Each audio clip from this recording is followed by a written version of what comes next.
Ang kapayapaan ng Panginoon naway sumaating lahat. Magandang araw o gabi po sa inyong lahat, saan mang kayong dako ng sanlibutan. Sikreto ng buhay. Kamera itong isipan, lamay nalilimbag, nangyayari itong tunay. Bawat isiping ingatan, positibo ang isipin.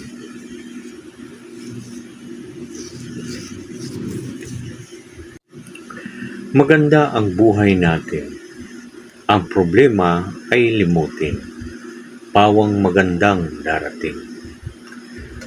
Natuklasan kung may isang sekreto ang magandang pamumuhay. Ito ay laging magaganda ang iisipin.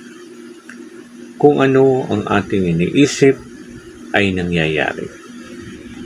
Sinasabi sa English, what you perceive, you will achieve.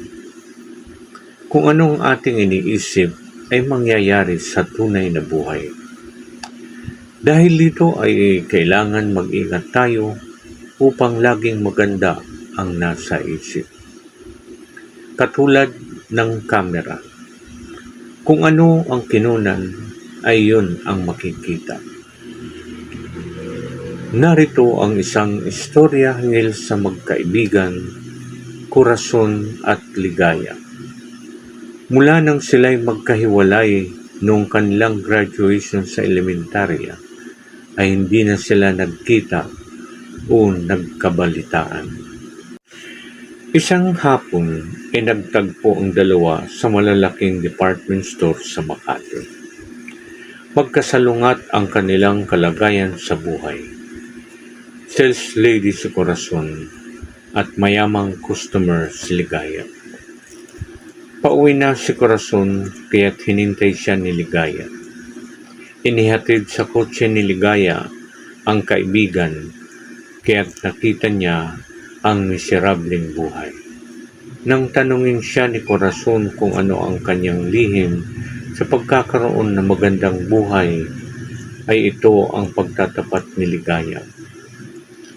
Natuklasan kong dapat pala ay nasa ating puso ang Panginoon. Mangyayari ito kapag karapat-dapat na tahanan ng Espiritu Santo ang ating puso.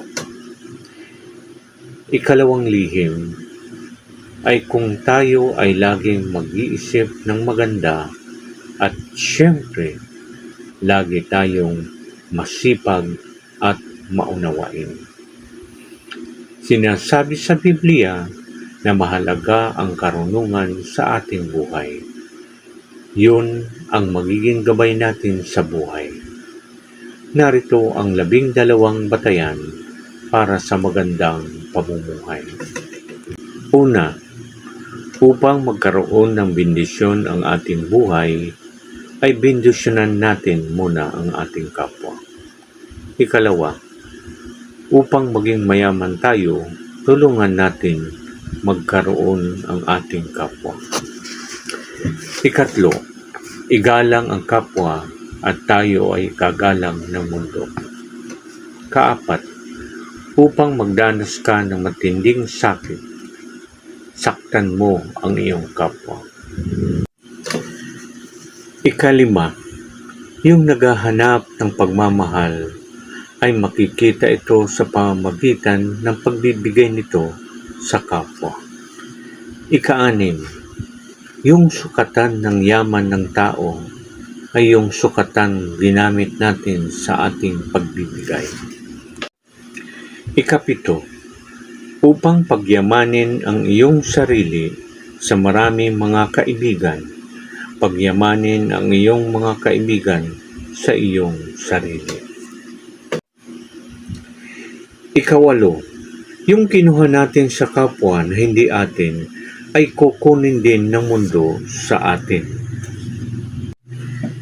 Kasyam, kapag gumawa tayo ng unang hakbang na ipagkaloob natin ang ating sarili sa pagtulong, ay ibibigay rin yan sa atin.